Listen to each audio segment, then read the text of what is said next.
Laban pursues Jacob. 3 days later, Laban was told that Jacob had fled. So he gathered a group of his relatives and set out in hot pursuit. He caught up with Jacob 7 days later in the hill country of Gilead, but the previous night God had appeared to Laban the Aramean in a dream and told him, "I'm warning you, leave Jacob alone." Laban caught up with Jacob as he was camped in the hill country of Gilead, and he set up his camp not far from Jacob's. "What do you mean by deceiving me like this?" Laban demanded. "How dare you drag my daughters away like prisoners of war? Why did you slip away secretly? Why did you deceive me? And why didn't you say you wanted to leave? I would have given you a farewell feast, with singing and music, accompanied by tambourines and harps. Why didn't you let me kiss my daughters and grandchildren and tell them goodbye? You have acted very foolishly. I could destroy you, but the God of your father appeared to me last night and warned me, 'Leave Jacob alone.' I can understand your feeling that you must go and your intense longing for your father's home.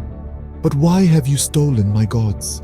"I rushed away because I was afraid," Jacob answered. "I thought you would take your daughters from me by force. But as for your gods, see if you can find them and let the person who has taken them die. And if you find anything else that belongs to you, identify it before all these relatives of ours, and I will give it back."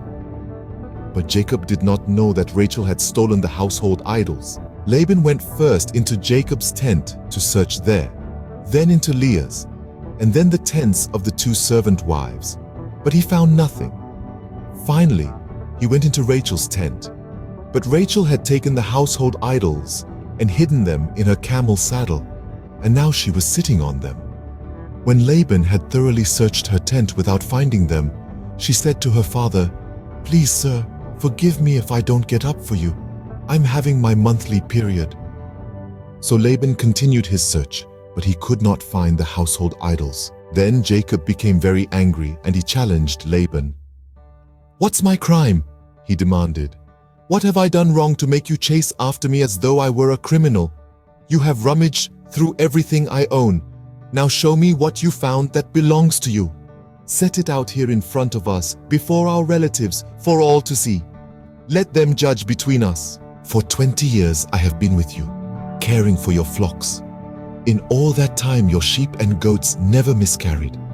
In all those years I never used a single ram of yours for food. If any were attacked and killed by wild animals, I never showed you the carcass and asked you to reduce the count of your flock. No, I took the loss myself. You made me pay for every stolen animal, whether it was taken in broad daylight or in the dark of night. I worked for you through the scorching heat of the day and through cold and sleepless nights. Yes, for 20 years I slaved in your house. I worked for 14 years earning your 2 daughters, and then 6 more years for your flock. And you changed my wages 10 times. In fact, if the God of my father had not been on my side, the God of Abraham and the fearsome God of Isaac, you would have sent me away empty-handed. But God has seen your abuse and my hard work. That is why he appeared to you last night and rebuked you.